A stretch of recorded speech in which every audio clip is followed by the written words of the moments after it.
Donald Trump is the first president of the United States of either party, Republican or Democrat, since World War II, who has thumbed his nose at the importance of America's relationships with our allies. Thumbed his nose at it, walked away from them, points fingers at them, calls them names, degrades them in the Oval Office. I hope you heard what the former vice president of the US said concerning President Donald Trump. But I want to let you know one thing. There is no government that is perfect. And whatever Donald Trump is doing now is based on the situation at hand. During Joe Biden, there was no war with Iran. During Clinton, there was no war with Iran. But Trump came in and there was misunderstanding, disputes between Iran and the US. And Donald Trump have to do something to defend the world power. Donald Trump have to do something to make sure that there is peace deal between the US and the Iran, which is what he is doing. Now, according to the former vice president of the US, Mrs. Kamala Harris, who says that Donald Trump frowned his nose against allies, against those that are Americans are allies with, or maybe they are friends with America, and once they are friends, they can come to their aid when the need arises. That is what is called ally.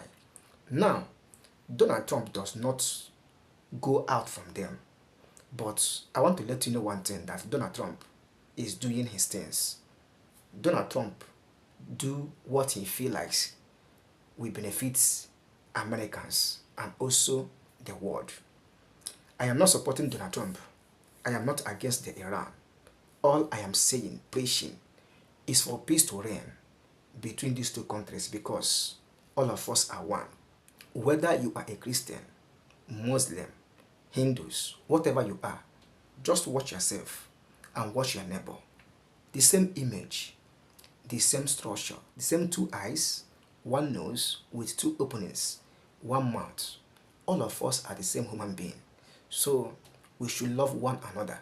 So from my own perspective, Donald Trump is doing his thing because he is opportuned to be the president of America with this critical situation.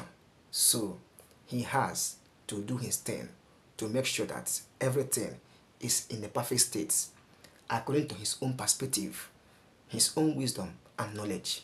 Bear it in mind that any government, any person that will succeed Donald Trump might be worse or better. No one is perfect. Watch this video to the very end so that you will hear everything the former Vice President of America, Mrs. Kamala Harris, Her Excellency, said concerning Donald Trump. When we come back, we have to discuss more on this. Watch. Donald Trump is the first president of the United States of either party, Republican or Democrat, since World War II, who has thumbed his nose at the importance of America's relationships with our allies. Thumbed his nose at it, walked away from them, points fingers at them, calls them names, degrades them in the Oval Office. He's the first president of the United States of either party who has not assumed a responsibility, imperfect though we may be, to be a standard bearer around international rules and norms, such as sovereignty and territorial integrity. See what's happening in Ukraine. First one. And you know, these relationships, foreign relations, it's really like relationships in your personal life. So your friendships, the strength of a friendship will be based on, do we have mutually recognized the history of the relationship? Where we've been, what we've been through. Is there truth and honesty in the relationship? Is there consistency in the relationship? Can I count on you? Are you present? And He has abandoned so many of these relationships. NATO. Understand, listen, as vice president, I went and represented the United States of America at the Munich Security Conference every year. And I would speak in front of our NATO allies in Munich. And I'll tell you, the first time I went, I realized how much the 1930s are in their blood and bones as a memory of how things can go and how bad it can be. And not as much, I think, in our memory of what tyranny and fascism and brutality and abuse of power can look like. You know, when I look at what's happening, in addition to all of that and because of it, we are losing. America has become more unreliable. We've become unreliable to our friends. Unreliable as a friend. To the young leaders here, you don't want to ever be an unreliable friend. And we have also, therefore, lost our influence. And again, I will say, imperfect though we certainly are, whatever influence that we may have had to talk about issues like human rights, democracy, we're losing our influence. And what that will mean is extraordinary in terms of America's security and prosperity. Because, you know, let's remember, when America isolated ourselves, we have a history of this. And then Pearl Harbor happened.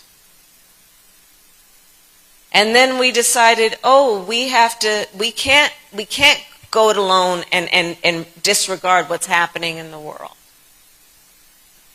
So I'm very concerned about it. And, you know, when you look at this war in Iran, which the American people do not want, which was not authorized by conference, but even if it was, it should not have been initiated.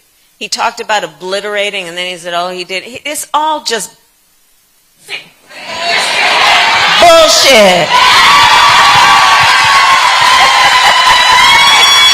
You made me do that. I promised I'm not going to curse in public anymore. We're in a room amongst friends. You made me do that. She was over here, just say it. But what is happening though is we are not only losing our authority, we are literally engaged where we're talking about billions of dollars, where we're talking about gas prices going up, where we're talking about the American people suffering. And for what? And that's, you know, this is part of how we have to understand how the irresponsibility of this administration is profound. And by the way, back to the analogy about friendships. So as vice president, I also spent a lot of time in the context of the Indo-Pacific and in the Indo-Pacific. I traveled and spent a lot of time with the leaders of Japan, South Korea, Vietnam, Singapore, Indonesia. Because, you know, we here on this coast of the country, we know that our relationship to the Indo-Pacific is a direct one.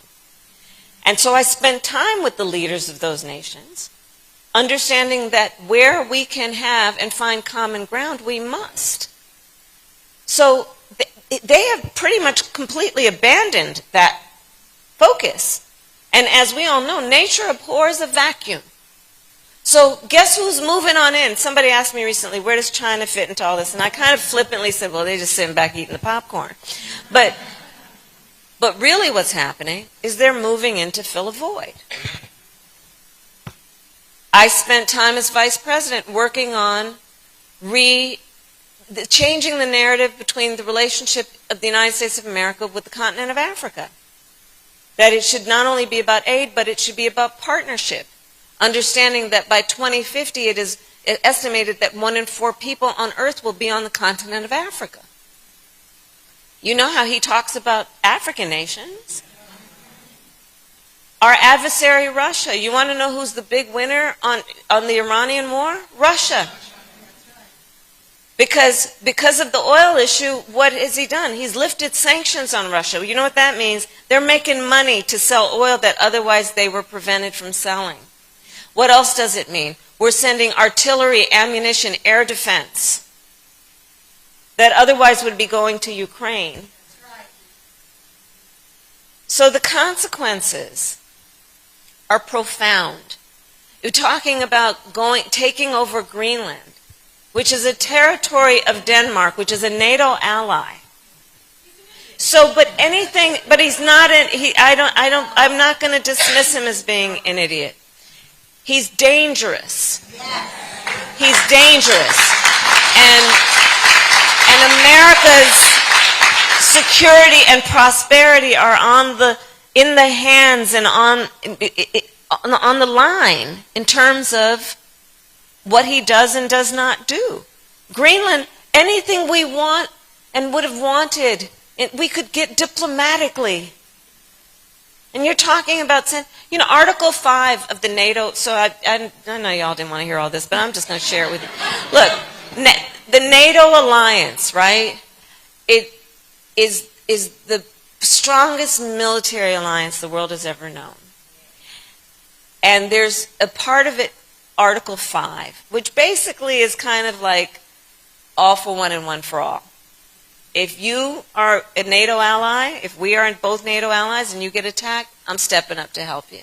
Article 5. Okay? So if we're talking about initiating a military action in Greenland, that would ignite Article 5.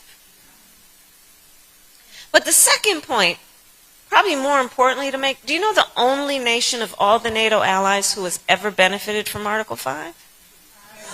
Us, when our allies stepped up to support us after 9/11.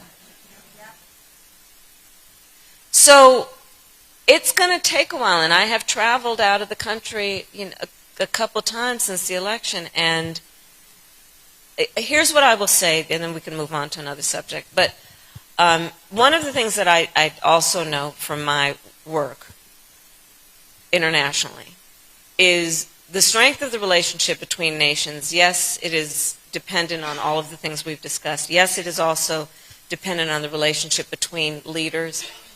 And I do believe what fortifies it most importantly is the sense of the connection between the people of nations. And that's where we all come into play. That's where we all come into play. So we're talking about the midterms. People around the world watch what happens in our elections, obviously, and not only the election for president. So the work that we, the American people, do around these midterms will be part of what we signal about what we care about and who we are, and that we in this room, have not abandoned our connection to our ideals and principles and values. Are you in support of what the former Vice President of US said concerning Donald Trump? I hope you heard everything. What do you have to say? Is Donald Trump against US ally, or Donald Trump is doing things based on the situation at hand? Drop your opinions in the comment section. Let's know what you think.